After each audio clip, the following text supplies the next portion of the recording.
ஒன்று அரசர்கள் அதிகாரம் 11. சாலமோன் வேற்று தெய்வங்களை வழிபடல். அரசர் சாலமோன் அயல்நாட்டு பெண்கள் பலர் மேல் மோகம் கொண்டார். பார்வோனின் மகளை மணந்ததுமின்றி மோவாபியர், அம்மோனியர், ஏதோமியர், சீதோனியர், இத்தியர் ஆகிய பல நாட்டு பெண்களையும் மணந்தார். அவ்வேற்றினத்தாரை குறித்து ஆண்டவர் இஸ்ரேல் மக்களிடம், நீங்கள் அயல் நாடுகளிலிருந்து பெண் கொள்ளவும் வேண்டாம், கொடுக்கவும் வேண்டாம். ஏனெனில் அவர்கள் தம் தெய்வங்களை வணங்கும்படி உங்கள் உள்ளங்களை மயக்கி விடுவார்கள் என்று கூறியிருந்தார். அப்படி கூறியிருந்தும் அந்நாட்டு பெண்கள் மேல் சாலமோன் மையல் கொண்டிருந்தார். சாலமோனுக்கு 700 அரசகுல பெண்கள் மனைவியராகவும் 300 பெண்கள் வப்பாட்டியராகவும் இருந்தார்கள். அப்பெண்கள் அவரது இதயத்தை தவறான வழியில் திருப்பிவிட்டார்கள். சாலமோன் முதுமை அடைந்த போது அவருடைய மனைவியர் அவர் இதயத்தை வேற்று தெய்வங்களை பின்பற்றும்படி மாற்றிவிட்டனர். அதனால் அவர் உள்ளம் தம் தந்தை தாவீதின் உள்ளத்தைப் போல் கடவுளாகிய ஆண்டவருக்கு முற்றிலும் பணிந்திருக்கவில்லை. சாலமன் சீதோனியரின் தேவதையான அஸ்தரேத்தையும் அம்மோனியரின் அருவருப்பான மில்கோமையும் வழிபடலானார். இவ்வாறு சாலமோன் ஆண்டவர் பார்வையில் தீயதெனப்பட்டதை செய்தார்.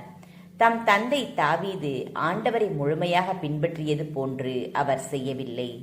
சாலமோன் எருசலேமுக்கு எதிரில் இருந்த மலையில் மோவாபியரின் அருவருப்பான கெமோசுக்கும் அம்மோனியரின் அருவருப்பான மோலோக்குக்கும் தொழுகை மேடுகளை கட்டினார். இப்படியே தங்கள் தெய்வங்களுக்கு தூபம் காட்டி பலியிடுவதற்காக வேற்றினத்தாரான தம் மனைவியர் எல்லோருக்கும் சாலமோன் இவ்வாறு செய்து கொடுத்தார். ஆண்டவர் சாலமோன் மீது சினமுற்றார். ஏனெனில் தமக்கு இருமுறை காட்சியளித்திருந்த இஸ்ரேலின் கடவுளாகிய ஆண்டவரிடமிருந்து அவர் இதயம் விலகி சென்றது. வேற்று தெய்வங்களை பின்பற்ற வேண்டாம் என்று ஆண்டவர் அவருக்கு கட்டளையிட்டிருந்தும் அக்கட்டளையை அவர் கடைபிடிக்கவில்லை. ஆகையால் ஆண்டவர் சாலமோனை நோக்கி, நான் உன்னோடு செய்த உடன்படிக்கையும் நான் உனக்கு விதித்த நியமங்களையும் மீறி நீ இவ்வாறு நடந்து கொண்டதால் உன் அரசை உன்னிடமிருந்து பறித்து அதை உன் பணியாளனுக்கு கொடுக்கப் போவது உறுதி. ஆயினும் உன் தந்தை தாவீதின் பொருட்டு உன் காலத்தில் நான் இதை செய்ய மாட்டேன். உன் மகன் கையினின்று அதை பறித்து விடுவேன். ஆயினும் அரசு முழுமையும் பறித்து விடாமல் என் அடியான் தாவீதின் பொருட்டும் நான் தேர்ந்து கொண்ட எருசலேமின் பொருட்டும் ஒரு குலத்தை உன் மகனிடம் விட்டு வைப்பேன் என்றார். சாலமோனின் எதிரிகள். பிறகு ஆண்டவர் ஏதோமியனாகிய அதாது என்பவனை சாலமோனுக்கு எதிராக எழச் செய்தார். இவன் ஏதோம் மன்னர் குலத்தைச் சார்ந்தவன்.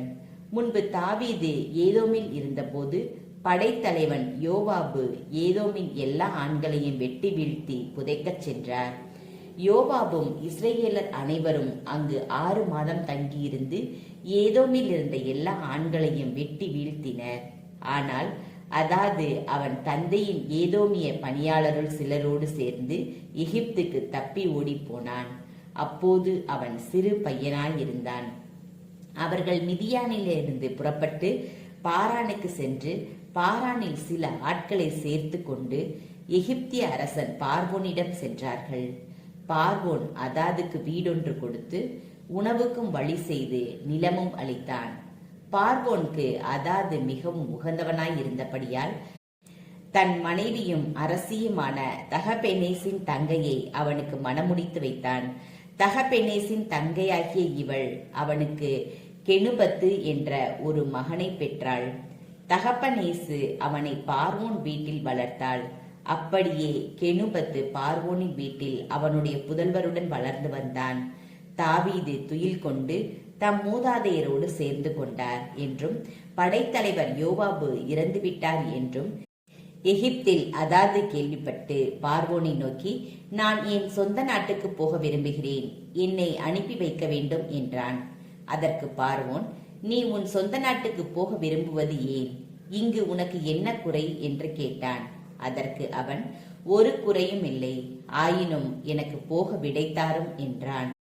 மேலும் கடவுள் எலயாதாவின் மகன் இரேசோனையும் சாலமோனுக்கு எதிராக எழச் செய்தார். அவன் தன் தலைவனாகிய அதோதேசர் என்னும் சோபா நாட்டு மன்னனிடமிருந்து தப்பி ஓடியவன். முன்பு தாவீது படையெடுத்து அந்நாட்டினரை வெட்டி வீழ்த்திய போது இரேசோன் தன்னோடு சிலரை சேர்த்து கொண்டு தன் தலைமையில் ஒரு கிளர்ச்சி கூட்டத்தை அமைத்துக் கொண்டான். அவன் அவர்களோடு தமஸ்குவுக்கு சென்று அங்கு குடியேறி அங்கே அரசனானான். சாலமோன் வாழ்நாள் முழுவதும் அவன் இஸ்ரேலின் எதிரியாக இருந்தான். அவன் சிரியாவை ஆண்டு கொண்டு இஸ்ரேலை பகைத்து அதாதை போல் தீங்கிழைத்து வந்தான். எரேபோவாமுக்கு கடவுள் தந்த வாக்குறுதி. எப்ராயிம் செரேதாவை சார்ந்த நெபாற்று என்பவனின் மகனும் சாலமோனின் பணியாளர்கள் ஒருவனுமான எரோபவாம் அரசருக்கு எதிராக கிளர்ச்சி செய்தான். அவனுடைய தாய் செருவா என்பவள் ஒரு கைம்பெண். அவன் அரசருக்கு எதிராக கிளர்ச்சி செய்ததன் விவரம் பின்வருமாறு. சாலமோன் கீழே தாங்கு தளத்தை கட்டி தம் தந்தை தாவீதி நகரில் இடிந்து போன இடங்களை பழுது பார்த்தார். எரோபவாம் ஆற்றல் மிக்கவனாயிருந்தான். அவன் செயல்திறை மிக்க ஓர் இளைஞன் என்று கண்டு சாலமோன் யோசேப்பு வீட்டிலிருந்து கட்டாய வேலை செய்ய வந்த அனைவரையும் கண்காணிக்கும் பொறுப்பை அவனிடம் ஒப்படைத்திருந்தார். ஒரு நாள் எரோபவாம் எருசலேமில் இருந்து வெளியே போன போது சீலோமை சார்ந்த அகியா என்ற இறைவாக்கினர் அவனை வழியில் கண்டார். அவர் புது சால்வை ஒன்றை அணிந்திருந்தார். இருவரும் வயல்வெளியில் தனித்திருந்தனர். அப்போது அகியா தாம் போர்த்தி இருந்த புது சால்வையை எடுத்து அதை 12 துண்டுகளாக கிழித்தார். பிறகு அதை எரோபவாமை நோக்கி பின்வருமாறு கூறினார். இவற்றில் 10 துண்டுகளை உனக்கென எடுத்துக்கொள். ஏனெனில் இஸ்ரேலின் கடவுளாகிய ஆண்டவர் உனக்கு இவ்வாறு கூறுகிறார். இதோ, நான் சாலமோன் கையினின்று அரசை பறித்து 10 குளங்களை உனக்கு அளிக்கப் போகிறேன். ஆயினும் உன் ஊழியன் தாவீதை முன்னிட்டும் இஸ்ரேலின் நகர்கள் அனைத்திலுமிருந்தும் நான் தேர்ந்து கொண்ட எருசலேம் நகரை முன்னிட்டு ஒரு குளம் மட்டும் அவன் கையில் இருக்கும். ஏனெனில் சாலமோன் என்னை விட்டு விலகி சீதோனியரின் தேவதையான அஸ்தரேத்து, மோவாபியரின் தெய்வமான கெமோசு, அம்மோனியரின் தெய்வமான மில்கோம் ஆகியவற்றை வழிபட்டு வருகிறான். அவனுடைய தந்தை தாவீது நடந்தது போல் அவன் என் வழிகளை பின்பற்றவில்லை. என் முன்னிலையில் நேர்மையாக நடக்கவில்லை. என் நியமங்களையும் நீதி சட்டங்களையும் கடைபிடிக்கவும் இல்லை. ஆயினும் அரசு முழுவதையும் அவன் கையிலிருந்து நான் எடுத்துவிடப் போவதில்லை. நான் தேர்ந்து கொண்டவனும் என் விதிமுறைகளையும் நியமங்களையும் கடைபிடித்தவனுமான என் ஊழியன் தாவீதின் பொருட்டு அவன் வாழ்நாள் முழுவதும் அரசனாக இருக்கும்படி செய்வேன்.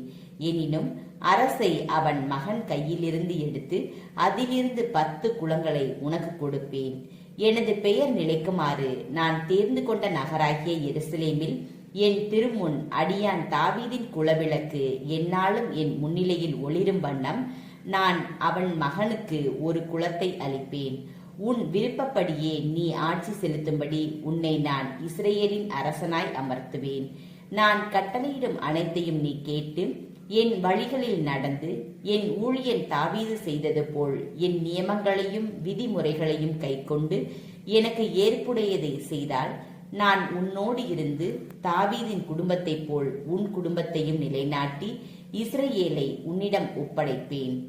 தாவீதின் வழிமரபினர் செய்தவற்றுக்காக அவர்களை தாழ்வுறச் செய்வேன். ஆயினும் எந்நாளும் அன்று இதன் பொருட்டு சாலமோன் எரோபவாமை கொல்ல வழி தேடினார். ஆனால் அவர் எகிப்திற்கு தப்பி ஓடி அங்கு எகிப்திய மன்னன் சீசாக்கிடம் தஞ்சம் புகுந்து சாலமோன் இறக்கும் வரை அங்கேயே தங்கியிருந்தான். சாலமோனின் இறப்பு. சாலமோனின் பிற செயல்களும் அவர் செய்தவை அனைத்தும் அவரது ஞானமும் சாலமோன் வரலாற்று நூலில் எழுதப்பட்டுள்ளன அல்லவா? சாலமோன் எருசலேமில் இருந்து கொண்டு இஸ்ரேல் முழுவதும் 40 ஆண்டுகள் ஆட்சி செலுத்தினார். பின்பு சாலமோன் தம் மூதாதையரோடு துயில் கொண்டு தம் தந்தை தாவீதின் நகரில் அடக்கம் செய்யப்பட்டார்.